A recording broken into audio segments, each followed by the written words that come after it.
नमस्कार। आकाशवाणी जयपुर अजमेर से प्रस्तुत हैं प्रादेशिक समाचार।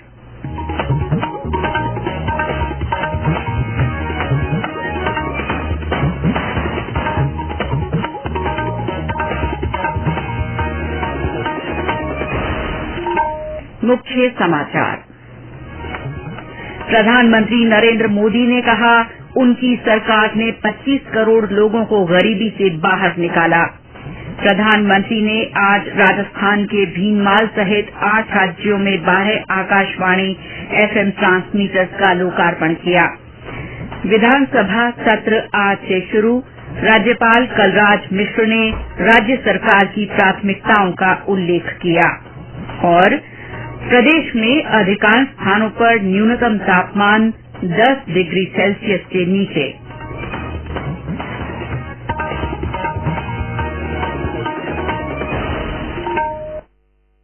समाचारों के साथ मैं शीला चावला और अब समाचार विस्तार से। प्रधानमंत्री नरेंद्र मोदी ने कहा है कि उनकी सरकार देश में वंचित परिवारों की सेवा के लिए समर्पित है। उन्होंने कहा कि सरकार ने इन परिवारों के जीवन को सुगम बनाने के लिए विभिन्न योजनाएं शुरू की हैं। श्री मोदी ने महाराष्ट्र के सोलापुर में अनेक विकास परियोजनाओं का शिलान्यास और उद्घाटन किया।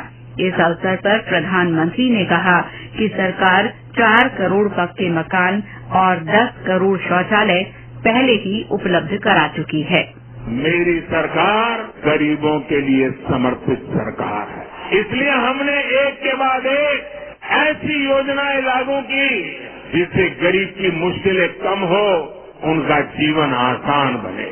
साथियों, घर न होने की वजह से, शौचालय न होने की वजह से गरीब को कदम कदम पर अपमानित होना पड़ता था और इसलिए सबसे पहले हमने गरीबों के घर और शौचालय के निर्माण पर ध्यान दिया।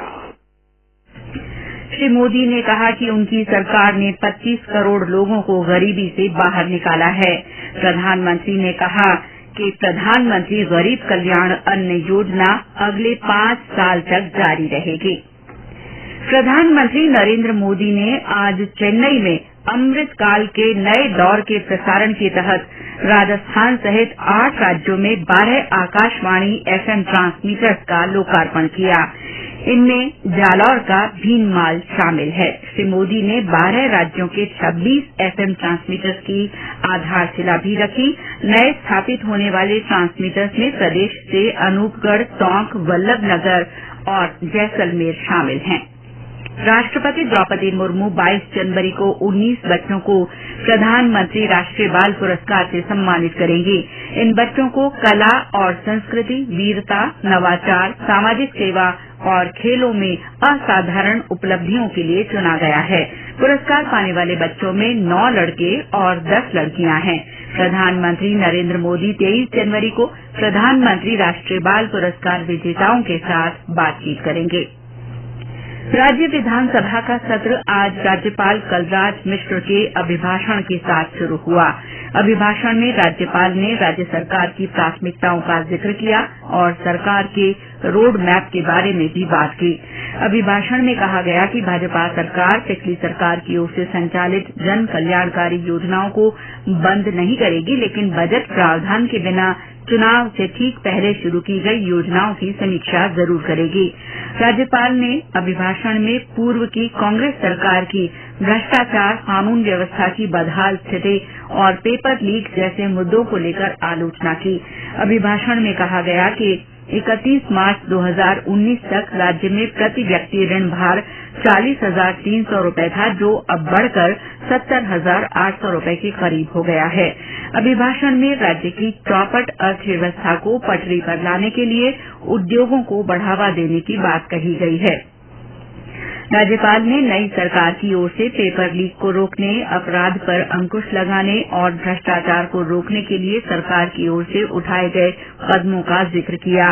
राज्य सरकार की ओर से अन्नपूर्णा रसोई योजना की बेहतरी के लिए उठाए गए कदम तथा गैस सिलेंडर सस्ता करने का भी उल्लेख किया गया। अभिभाषण में ईआरसीपी का जिक्र करते हुए कहा गया कि इस योजना को तेजी से पूरा किया जाएगा। राज्यपाल के अभिभाषण में प्रधानमंत्री आवास योजना की तर्ज पर राज्य के बेघर लोगों को आवास दिलाने के लिए मुख्यमंत्री आवास योजना शुरू करने की बात कही गई है। राज्यपाल कलराज मिश्र ने गहलोत सरकार के समय विधानसभा में पारित जोधपुर के व्यास विद्यापीठ विश्वविद्यालय और करौली के सौरभ विश्वविद्यालय के विधेयकों को कई तरह की कमियों और आपत्तियों के साथ वापस लौटा दिया है। उन्होंने अपनी जांच रिपोर्ट में विश्वविद्यालय प्रबंध समिति और जांच समितियों के खिलाफ गंभीर आरोप लगाए हैं। राज्यपाल ने जांच समिति के खिलाफ कड़ी कार्रवाई और न्यायिक जांच करने के आदेश भी दिए हैं। आज विधानसभा में राज्यपाल के अभिभाषण के बाद सदन में विधानसभा अध्यक्ष वासुदेव देवनानी ने इन दोनों विधेयकों को लौटाए जाने संबंधी जानकारी दी और राज्यपाल की ओर से प्राप्त संदेश को पढ़ा। उन्होंने कहा कि राज्यपाल कलराज मिश्र ने दोनों विश्वविद्यालयों के पारित विधेयकों को मंजूरी देने का प्रस्ताव मिलने के बाद इन विश्वविद्यालयों की जांच कराई तो वहां कई कमियां सामने आई हैं।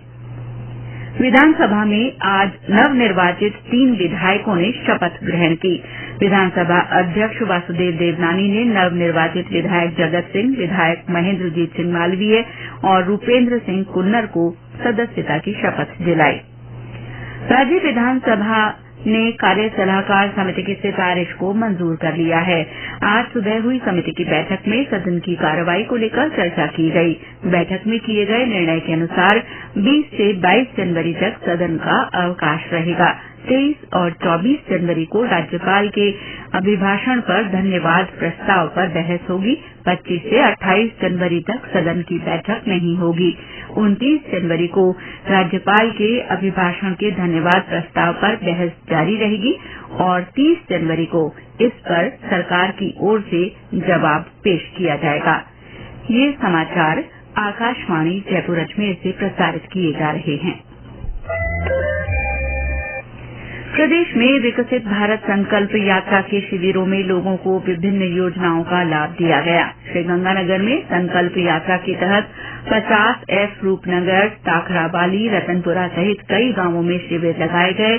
इनमें केंद्र सरकार की विभिन्न योजनाओं की जानकारी देने के साथ ही अधिक से अधिक लोगों से इनका लाभ लेने का आह्वान किया गया। लीग जिले की ग्राम पंचायत परमदरा, सामई, दांतलोठी, शौरावली, बंधा चौथ, जाटौली थून, सोनगांव और कुचावती में शिविर आयोजित हुए। इस दौरान सांसद द्वारा पात्र व्यक्तियों को आयुष्मान कार्ड, प्रधानमंत्री उज्ज्वला योजना के तहत गैस कनेक्शन और मृदा स्वास्थ्य कार्ड वितरित किए गए। प्रधानमंत्री नरेंद्र मोदी के आह्वान पर मंदिरों में चल रहे सफाई अभियान के तहत सांसद दुष्यंत सिंह ने झालावाड़ जिले के अकलेरा में स्थित विभिन्न मंदिरों में साफ सफाई की। उनके साथ पार्टी के कई नेता और विधायक, पूर्व विधायक और कार्यकर्ता मौजूद रहे। इसी तरह अजमेर के पुष्कर में सांसद भागीरथ चौधरी के नेतृत्व में साफ सफाई की गई। और अब मौसम।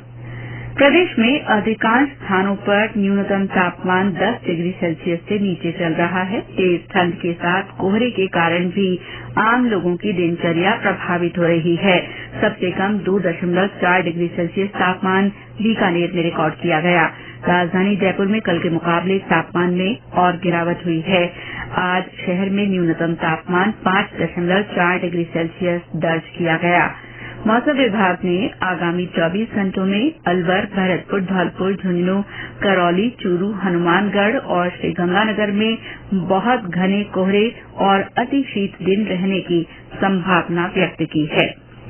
सवाई माधोपुर आज अपना स्थापना दिवस मना रहा है।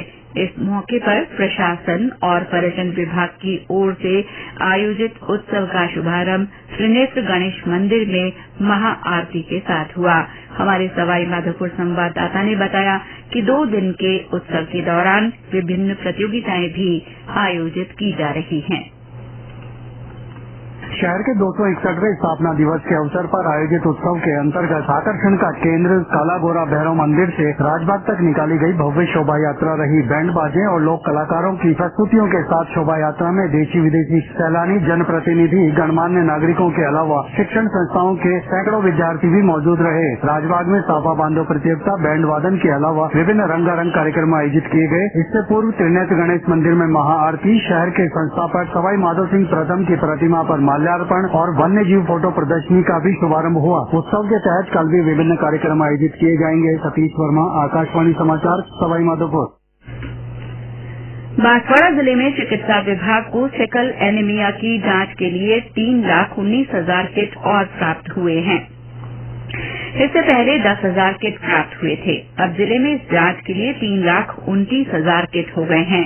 अब तक विकसित भारत संकल्प यात्रा में हुई जांच में 1,623 नेगेटिव और 23 पॉजिटिव केस मिले हैं। मुख्य चिकित्सा और स्वास्थ्य अधिकारी डॉक्टर एचएल ताबियात ने बताया कि सिकल सेल एनीमिया की जांच के लिए जिले में युद्ध स्तर पर काम होगा। जिले में 4 लाख से अधिक लोगों की जांच की जाएगी। इसके लिए दैनिक लक्ष्य निर्धारित किए गए हैं। झुंझुनू में जिला उद्योग और वाणिज्य केंद्र की ओर से आबूसर स्थित ग्रामीण हाट में आज से 10 दिवसीय शेखावाटी हस्तशिल्प और पर्यटन मेला शुरू हुआ। सांसद नरेंद्र कुमार के मुख्य आतिथ्य में मेले का शुभारंभ कार्यक्रम हुआ, जिसमें स्थानीय लोक कलाकारों और कॉलेज की बालिकाओं ने अपनी प्रस्तुतियां दी। सांसद नरेंद्र कुमार ने मेले में लघु उद्योग और हस्तशिल्प के उत्पादों की स्टॉलों का अवलोकन करते हुए उत्पादों की जानकारी ली। सांसद ने कहा कि हस्तशिल्प कारीगरों का भी 2047 तक विकसित भारत का सपना साकार करने में बड़ा योगदान होगा। उन्होंने कहा कि भारत में हस्तशिल्प के उत्पादों की मांग बढ़ी है। इस तरह के आयोजन हस्तशिल्प के कारीगरों को सहयोग करेंगे। जिला उद्योग केंद्र के महाप्रबंधक अभिषेक चौबदार ने बताया कि मेले में इस बार 180 स्टॉल लगाए गए हैं। मेला परिसर में पारंपरिक खेल प्रतियोगिता और सांस्कृतिक कार्यक्रमों का आयोजन भी किया जाएगा। प्रदेश में 10वीं और 12वीं की बोर्ड परीक्षाओं की तैयारी के लिए राज्य स्तर पर राजस्थान स्कूल शिक्षा परिषद से क्वेश्चन बैंक प्रिंट करवाकर सभी जिलों के स्कूलों तक पहुंचाए जाएंगे। स्कूल शिक्षा विभाग के शासन सचिव नवीन जैन ने वीडियो कॉन्फ्रेंस के जरिए प्रदेश के शिक्षा अधिकारियों और स्कूलों के संस्था प्रधानों को इस बारे में निर्देश दिए। और अंत में मुख्य समाचार एक बार फिर। प्रधानमंत्री नरेंद्र मोदी ने कहा है कि उनकी सरकार ने 25 करोड़ लोगों को गरीबी से बाहर निकाला है। प्रधानमंत्री ने आज राजस्थान के भीनमाल सहित 8 राज्यों में 12 आकाशवाणी एफएम ट्रांसमीटर्स का लोकार्पण किया। विधानसभा सत्र आज से शुरू हो गया है। राज्यपाल कलराज मिश्र ने अपने अभिभाषण में राज्य सरकार की प्राथमिकताओं का उल्लेख किया। और प्रदेश में अधिकांश स्थानों पर न्यूनतम तापमान 10 डिग्री सेल्सियस से नीचे दर्ज किया गया है। इसके साथ ही प्रादेशिक समाचार बुलेटिन समाप्त हुआ। नमस्कार।